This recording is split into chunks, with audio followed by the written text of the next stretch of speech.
네, 우리 오늘 이 시간에도 예수님의 다시 오심, 재림의 약속의 말씀을 우리가 생각하면서 같이 은혜를 나누려고 합니다. 성경은 예수 그리스도에 대한 이야기죠. 그래서 구약은 오실 예수님에 대한 이야기고 신약은 오신 예수님에 대한 이야기입니다. 그리고 거기에 하나 더 하면 다시 오실 예수 그리스도에 대한 이야기가 신약, 즉 성경의 내용이다라고 할 수 있는데, 오신 예수 그리스도까지의 말씀은 이미 성취가 된 것이죠. 초림의 주님, 그분이 오시겠다라고 하셨던 약속의 말씀들은 다 성취가 된 거예요. 동정녀 탄생, 그리고 십자가 대속의 죽임 당하심, 그리고 부활하시고 승천하시는 것까지는 이미 약속하신 대로 다 성취가 된 것이죠. 그런데 신약 가운데서도 다시 오시겠다라고 하신 그 약속의 말씀은 아직 성취가 되지 않았어요. 그런데 성취가 되지 않는 이 말씀을 우리가 어떻게 믿을 수 있느냐? 그냥 믿어. 그럼 이렇게 해서 그냥 믿어지는 게 아니고 조금이라도 어떤 근거가 있어야 되잖아요. 그 근거의 핵심이 동정녀 탄생과 그리고 그분이 십자가 대속의 죽임 당하심과 부활 승천하신 것에 대한 약속의 말씀이 성취된 것을 통해서 우리는 다시 오신다라고 하신 그 약속의 말씀이 또한 성취될 것이라고 믿는 거예요. 그 믿음의 근거가 예수 그리스도의 오심과 그의 사역에 근거해서 다시 오신다라고 하신 약속의 말씀 또한 이루어질 것에 대해서 우리가 믿는다라는 것이죠. 이것이 재림입니다. 재림. 그런데 성취될 수밖에 없고 성취될 이 재림을 믿는 것이 왜 중요하냐 그러면 이 땅에 사는 모든 인생들에 대한 하나님이 주신 궁극적인 소망이기 때문에 그래요. 궁극적인 소망이기 때문에. 그 재림의 주님이 오셔서 하시는 일이 첫 번째는 심판입니다. 심판. 그래서 그분은 심판에 주로 오셔요. 믿는 자와 믿지 않는 자를 구분을 하시는 거예요. 완전히. 그리고 재림의 주님으로 오실 그분을 두 번째로 뭐라고 표현하냐면 영광의 주님이라고 이야기를 해요. 영광의 주님. 그러니까 심판의 주님과 영광의 주님으로 그분은 다시 오신다라고 약속하셨는데, 그렇게 다시 오실 그 날에는 믿는 자와 믿지 않는 자를 완전하게 구분을 하셔요. 그래서 믿지 않는 자들도 그분이 오신다라고 듣고 알게 되고 믿게 되면은 뭘 갖게 됩니까? 소망을 갖게 되는 거예요. 소망. 그리고 지금 믿고 있는 자들은 어떤 소망을 갖습니까? 여전히 내가 예수님을 믿으면서도 불완전하고 연약하고 넘어지고 죄 가운데 살아가는데 내 안에 계신 성령님의 인도하심을 따라서 그렇게 살아보려고 하는 거예요. 불완전하지만 점진적으로 그렇게 삶을 살아가요. 그러다가 결국에는 영광의 주님, 재림의 주님이 오시면 완전한 구원, 즉 영화의 단계에 들어가기 때문에 믿는 자들은 소망을 갖고 그분을 기다리는 거예요. 오늘 저와 여러분은 이 소망 때문에 예수 그리스도를 믿는 거예요. 예수님을 믿어서 이 땅의 삶의 문제가 아니고 우리가 궁극적으로 얻어야 될 영화로운 삶, 영원한 천국에 대한 약속과 완전히 그분이 다시 오셔서 심판하시고 영광의 주로 오셔야지만이 되기 때문에 우리는 그 주님을 기다리는 거예요. 사도 바울이 예수님 믿는 자들에게 부활이 없다 그러면 우리가 믿는 것이 헛것이고 가장 불쌍한 자들이라고 이야기했잖아요. 그런데 그보다 더 원초적으로 더 불쌍해지는 이유가 뭐냐면 재림의 주님이 없으면 더 불쌍해지는 거예요. 부활 의미가 없어요. 그분이 다시 오시지 않으면. 이 땅에서의 믿음 의미 없어요. 그분이 다시 오시지 않으면.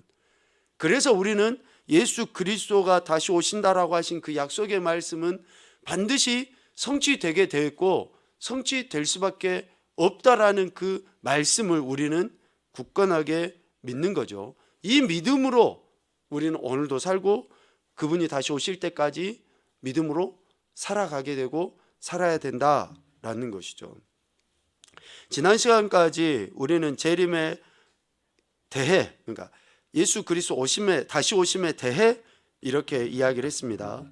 간략하게 몇 가지만 다시 한번 점검해보고 넘어가면 앞서 이야기한 것처럼 요한계시록 22장 말씀에서는 진실로 속히 오리라 라고 말씀하셔요. 진실로 속히 오리라. 그러니까 예수 그리스도 그분은 승천하신 그대로 다시 반드시 오신다라고 성경에서는 말씀하고 계신다라는 거예요. 여러분, 이 사실을 믿으셔야지 됩니다. 주님의 은혜로 믿어져야지 되고, 또 이전에 성취되어진 모든 말씀을 근거해서 우리는 이 다시 오시마, 진실로 다시 오신다라고 하신 이 말씀을 우리는 믿어야 된다라는 것이죠. 그런데 이 주님이 오신다라고 하신 그 때를 아무도 모른다라고 성경에서는 이야기해요. 마태복음 말씀을 통해서 보면 예수 그리스도의 오심을 천사도 모르고 아들도 모른다라고 이야기하거든요. 오늘 본문 뒷부분에 나와 있는 34절, 마태복음 24장 36절부터 나와 있는 이 말씀을 보면 아무도 모르는 거예요. 천사도 모르고 아들도 모르고. 그런데 왜 예수님이 다시 오신다라고 하셨던 이 약속의 말씀 이루어질 것은 분명한데 왜 이 시기에 대해서는 모른다고 했을까? 두 가지라고 이야기했죠. 첫째는 예수님 믿는 사람들이 깨어있게 하기 위해서요. 깨어있게 하기 위해서. 그분이 언제 오신다라고 말씀해 주시 않으셨기 때문에 오실 그때를 깨어서 기다리게 하시기 위해서 그때는 모르는 거죠. 비밀로 감춰져 있어요. 그리고 또 한 가지는 믿지 않는 자들에게 회개의 기회를 주기 위해서예요. 회개의 기회를 주기 위해서. 사도 바울이 디모데전서를 통해서 이야기해 주는 이야기가 뭡니까? 하나님은 모든 사람이 구원받고 진리를 아는 데 이르기를 원하시는 거예요. 누가복음 19장에서도 이야기하잖아요. 예수님은 잃어버린 자를 찾아서 구원하시기 위해서 오셨다니까요. 잃어버린 자의 범주 안에는 모든 사람이 다 들어가요. 모든 죄인이. 이런 모든 인생들이 회개하고 돌이킬 기회를 주시기 위해서 예수 그리스도가 언제 오신다라고 우리에게 분명하게 명확하게 밝혀지지 않았다라는 것이죠. 그래서 오늘 우리도 예수 그리스도 다시 오심을 기다리며 깨어 있어야 되고요. 또 혹 우리 안에 있는 어쩌면 탕자와 같은 그런 모습이라 그러면 우리가 회개의 은혜를 하나님 앞에 구하고 회개해서 다시금 예수 그리스도를 구원자와 왕으로 고백하는 그러한 신앙의 모습이 있어야 된다는 거예요.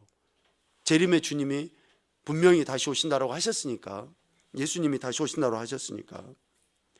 그런데 이렇게 깨어있고 또 회개의 기회를 주시기 위해서 정확한 일시는 남겨두지 않으셨는데, 정확한 일시가 알려져 있지 않는 지금의 시대가 어떤 시대인가?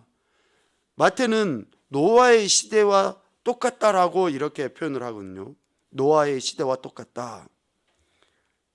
노아의 시대가 어떠했는가 살펴보면 그들이 당시에 그냥 시집가고 장가가고 세상의 일에만 몰두해 있었어요.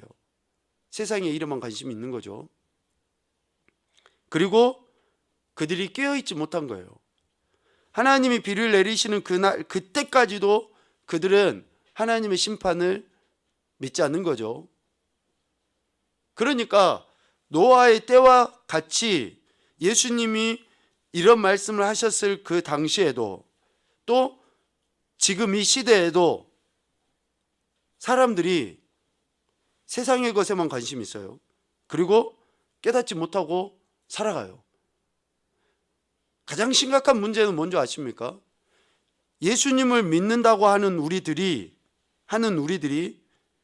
부활 승천까지는 믿는데 예수님의 재림에 대해서 진짜로 믿지 않는 것이 가장 큰 문제고 심각한 문제라는 거예요. 그분이 다시 오시면은 심판하시고 그런 모든 것들이 완전하게 이루어질 것이 어쩌면 우리 안에는 두려운 거예요. 그러니까 재림에 대해 확신을 갖지 못하고 믿지를 못하는 거죠. 이게 매우 심각한 건데, 노아의 시대뿐만이 아니라 지금 이 시대, 어쩌면 특별히 믿는다고 하는 우리들이 깨닫지 못하는 것으로 말미암아 노아의 시대와 똑같은 시대다라고 하고 더 심각한 시대다라고 말을 하게 되는 거죠. 그러면 노아의 시대를 누가복음 21장 말씀을 통해서 보면 어떻게 우리가 이해할 수 있냐면요, 세 가지로 이야기할 수 있어요. 첫째는 방탕함이에요. 방탕함. 둘째는 술 취함입니다. 셋째는 생활의 염려예요. 방탕한 거, 올바른 데 목적대로 쓰질 않아요. 돈이나 건강이나 명예나 모든 것들을 올바르게 쓰지 않는 그런 행태들로 사용하기 때문에 방탕함이 있어요. 술 취함은 중독이죠. 술뿐만이 아니라 지금 이 시대에 많은 사람들이 중독이 돼 있어요. 마약, 게임, 핸드폰, 수도 없이 많은 것에 중독이 돼 있어요. 이게 술 취함의 모습이거든요. 그리고 세 번째는 생활의 염려예요. 염려는 누가 주는 겁니까? 사탄 마귀가 주는 거예요. 그러다 보니까 하나님의 말씀에 대한 신뢰가 없어요. 하나님 나라와 의를 구하지 못해요. 이런 방탕과 술 취함과 생활의 염려로 인해서 나타나는 현상이 뭡니까?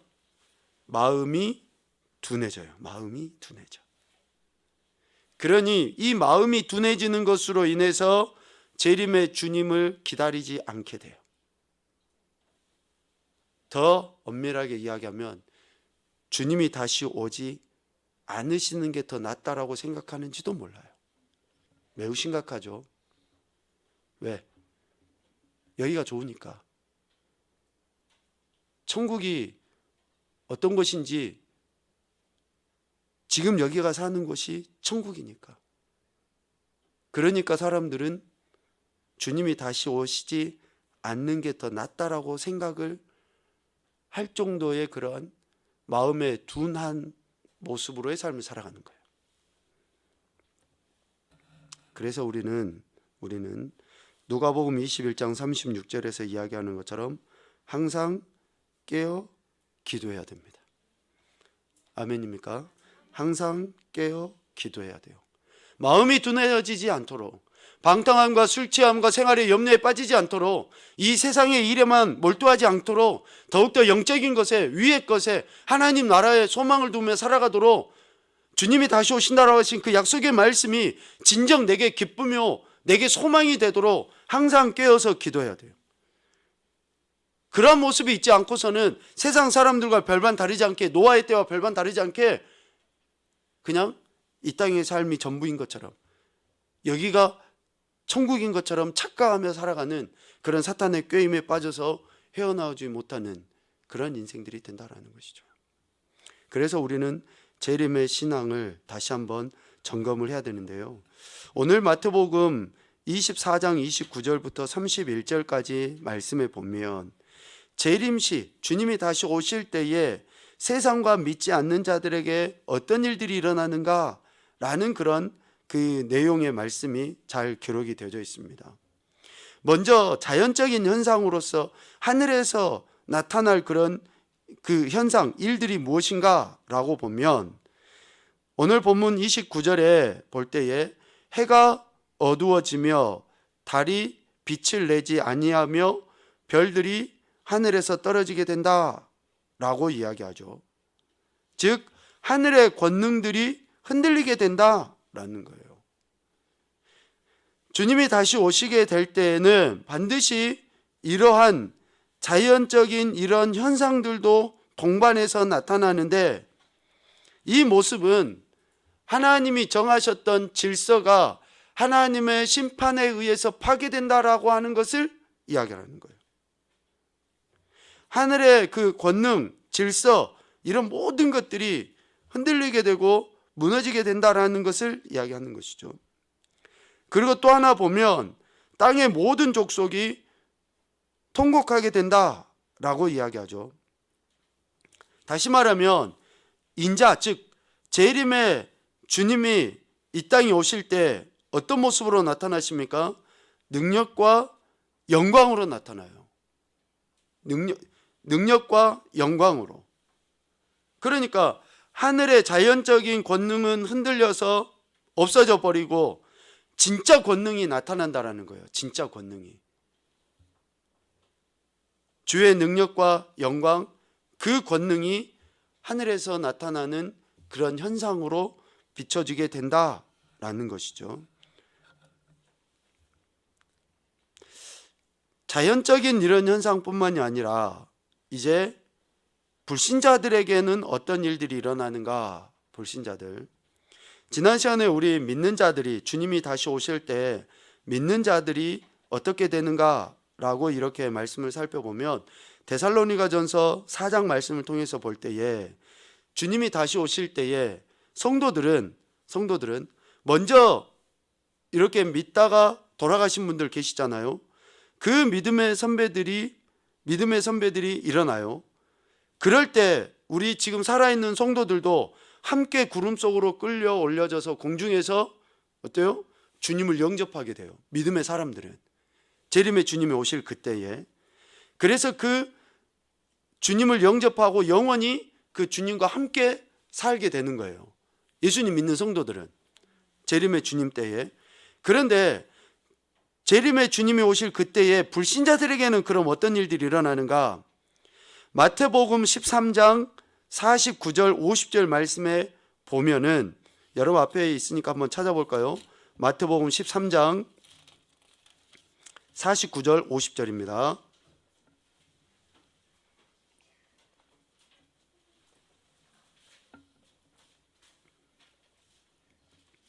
마태복음 13장 49절 50절 시작.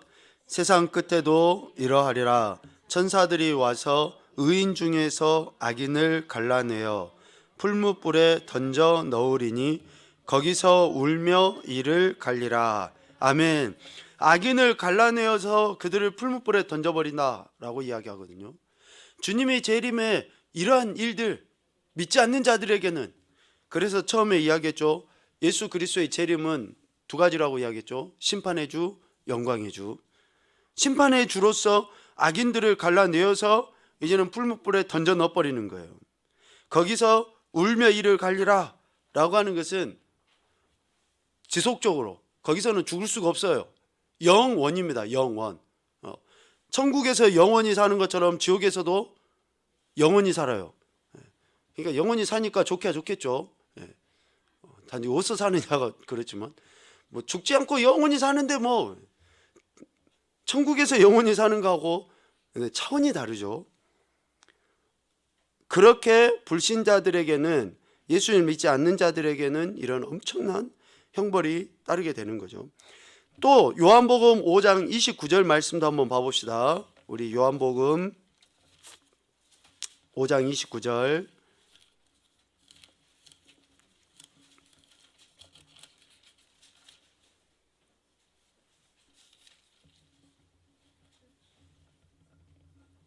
요한복음 5장 29절 같이 보죠. 시작. 선한 일을 행한 자는 생명의 부활로, 악한 일을 행한 자는 심판의 부활로 나오리라. 아멘. 주님의 재림의 그 때에 있을 그 현상 중에 불신자들에게는 이런 일이 일어나는 거예요.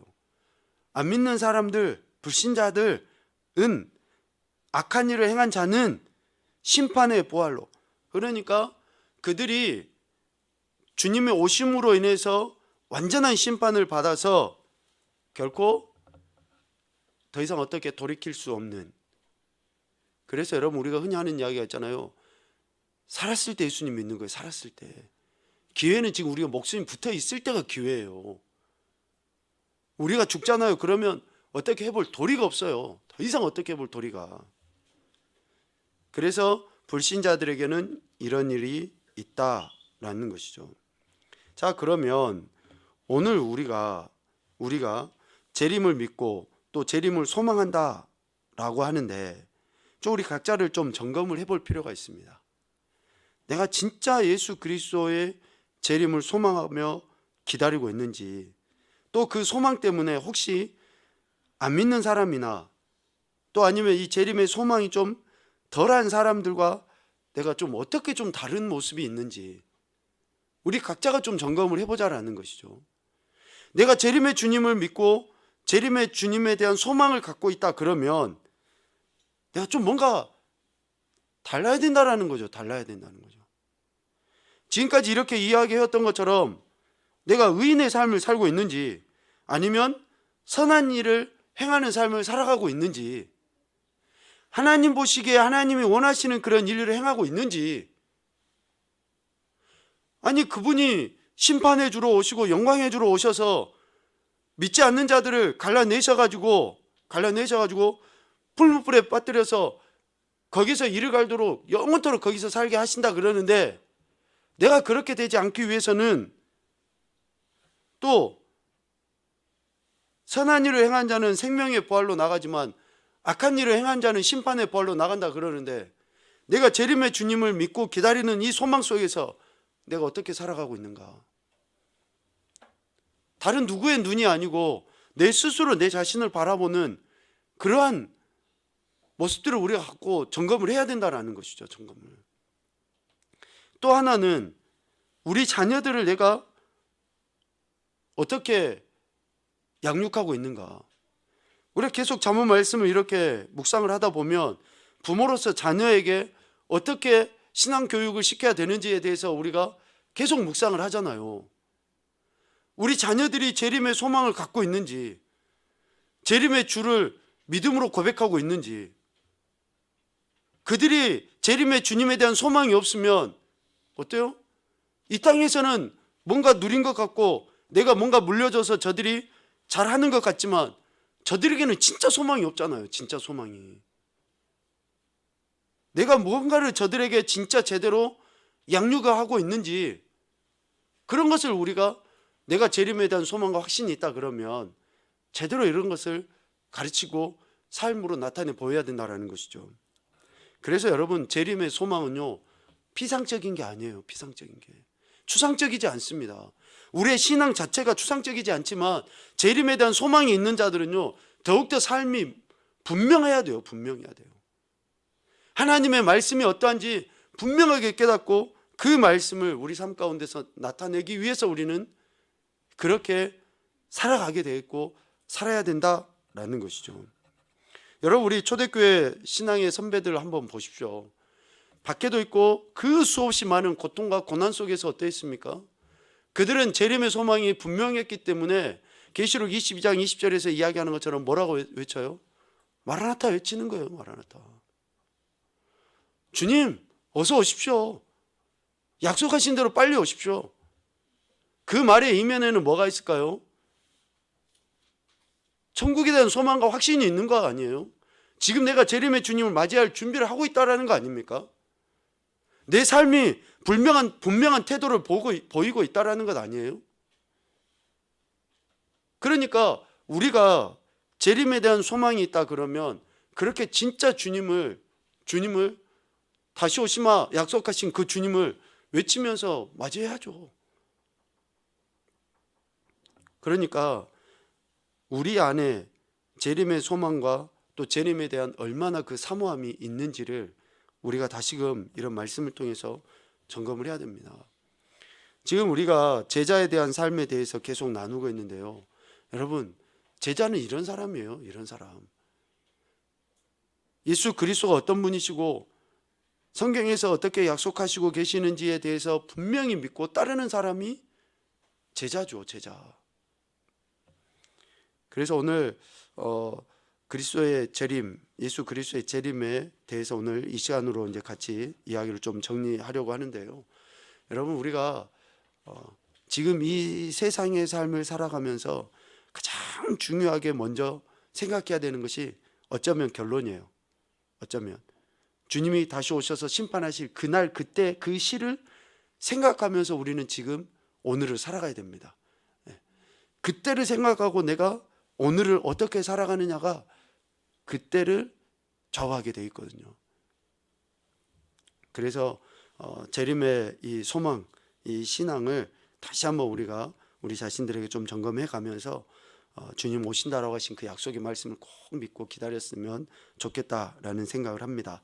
재림에 대한 교리의 요약을 우리 한번 보도록 하겠는데요, 재림은 성경에 남아있는 마지막 예언입니다.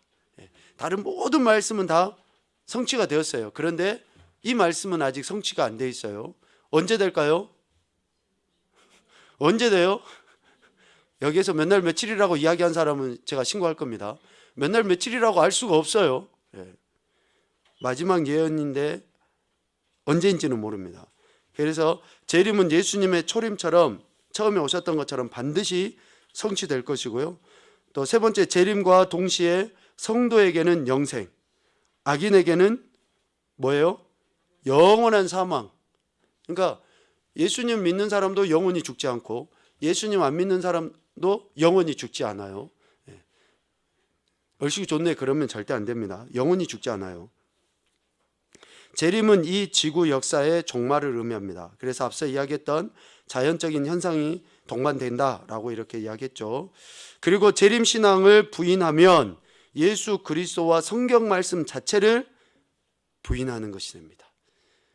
그래서 아직 재림의 주님으로 오시진 않았지만 우리는 그 분명한 말씀을 믿음으로 말미암아 창세기 1장부터 기록되어 있는 모든 말씀을 우리가 믿는다라고 고백을 하게 되는 거예요. 그 말씀을, 그러니까 재림에 대해서 부인하면 성경의 모든 말씀을 내가 아무리 믿는다라고 이야기해도 그거는 가짜예요, 가짜. 그래서 재림에 대한 말씀도 우리는 분명히 믿는다라는 것이고요. 마지막, 재림의 일시는 아무도 모릅니다.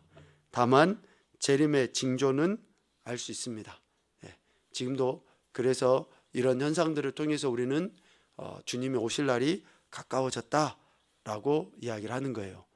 그런데 가까이 온 것 같은 느낌은 들고 가까이 온 것 같은데 확실하게 이런 심판의 주로 임하지 않으시는 이유는 뭡니까? 네, 그렇습니다. 어쩌면 오늘 우리에게도 회개의 기회를 다시 주시기 위해서 명확하게 임하시는 그 완전한 심판의 주로 임하시는 것은 아직 이루어지지 않는 것이다 라고 우리가 생각을 하시고, 혹시 우리 안에 있는 이런 불신앙적인 또 정말 우리 안에 재림에 대한 불분명한 태도가 있다 그러면 주님이 이렇게 기회를 주실 때, 이런 말씀을 통해서 우리에게 또 기회를 주실 때 속히 주님께 돌이키고 주님의 약속의 말씀 옆에 무릎 꿇어 나감으로 인해서 주님이 하셨던 그 약속의 모든 말씀이 성취되는 그날 우리가 기쁨으로 그 주님을 맞이하는 그런 멋진 그리스도인들이 되었으면 좋겠습니다. 이 재림에 대한 분명한 소망을 가지시고 이 땅에서도 오늘 찬양했던 것처럼 버티고 견디는, 은혜 속에서 하나님의 영광을 찬양하는 그러한 제자로서의 삶을 살아가는 저와 여러분이 되시기를 주님의 이름으로 축복합니다. 아멘.